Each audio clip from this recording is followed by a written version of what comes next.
Hey, good morning. Good morning. This is Auntie Fee about them facts. And we have Mia Jaye, Young Dolph's life partner. Um, First interview since his passing. Let's take a listen. Children. Mia, we just want to start off with our condolences. We are so sorry for your loss and really appreciate you talking with us tonight. Thank you. Thank you for your condolences, for your thoughts. Appreciate you inviting me here. We so appreciate you talking with us. And I want to start off by sharing with our viewers a portion of your Instagram post from Christmas. In it, we see you with your two boys, and you say, "For every man considering to take another man's life, think of She the has a holes that son will and a tear in daughter, the not two heart of their boys. family. Think of the hole that will be torn in your family's heart if you were the victim. Premature death hurts deep, robs family of their future." As a woman and as a mother, how have you been able to navigate these past few weeks? You know, it's been extremely difficult. Just having to pick up, the pieces and to find the strength for my children, most importantly, to me, because that we felt we had a duty to them, to really protect them, to raise them, to just do so much for them and together, and now that he's no longer here, it's just very tough for me to be strong for them, and also be strong for myself because Adolph, that was my soulmate. And when I say they stole my future, it's like, it has taken a long time to iron out the kinks being with a celebrity, someone who's very busy, that's on the road a lot, and family kind of, can take a back seat. But he finally, made the sacrifices and was present.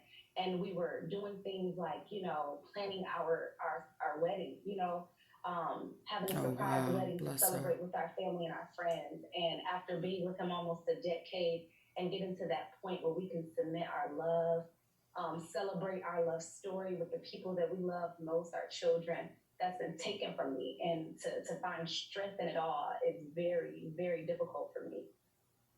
We can understand why. And the public, of course, knew him as Young Dolph, but as you just said, he was your life partner, your soulmate. What was Adolph, the man, like that you knew? Or is that despite that public image who you knew privately? He was That's heartbreaking. This is heartbreaking, man. This is heartbreaking. But let's keep listening. He was a very charismatic, compassionate, kind-hearted soul. He was gentle. He was a great, awesome father. I mean, like a older lady asked me once, like, if your son turned out to be the spitting image of his father, would you be proud? Would you be happy? And I immediately, without even thinking twice, said yes. Because despite what his music may say, like the person that he is, the person that I met, the person that I fell in love with, He was a genius. He was just a very solid, moral person.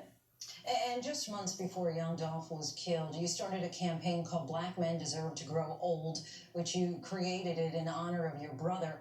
The mission is to support families who have lost their husbands and fathers due to violent crime. Have you been able to find support within the same community that you created in order to help you get through this time? Honestly, I have. I give honor to God in this because I had no idea that me putting this campaign together Fathers to deserve help to grow my brother's old. family and the other families that have been affected by such violent crime. I didn't know that I was also preparing for my own journey, and I have received an outpour of support from fans to different celebrities to, I mean, just everyone has been very supportive, sending the kindest notes to my team to relate to me, just being very supportive. And I just appreciate it so much because it's that community support that I know that I need to just keep me uplifted. From your perspective, what can be done in order to stop this cycle of violence, especially in the Black community? I think one thing that we really need to do more of, I'm not going to say it's not being done, but mental health in the Black community is something that we must address. So many people are walking around traumatized. Have bottled up anger. They have bottled up emotion that they have nowhere they don't have anything to do with it. And they make rash decisions. I think also, restoring Black family within our community. There are a lot of broken homes. There are a lot of misconceptions as to the roles that parents, moms, and fathers that they play. And I think that there is a restoration of Black family in the Black community. And so, even through Mommy Yo, how Black Men Deserve kind of just was birthed, is through Mommy Yo, the mom and CEO, which is a brand that I started to help to restore the Black family, doing things and, cook meals, come together, pray together, do different things to cultivate family.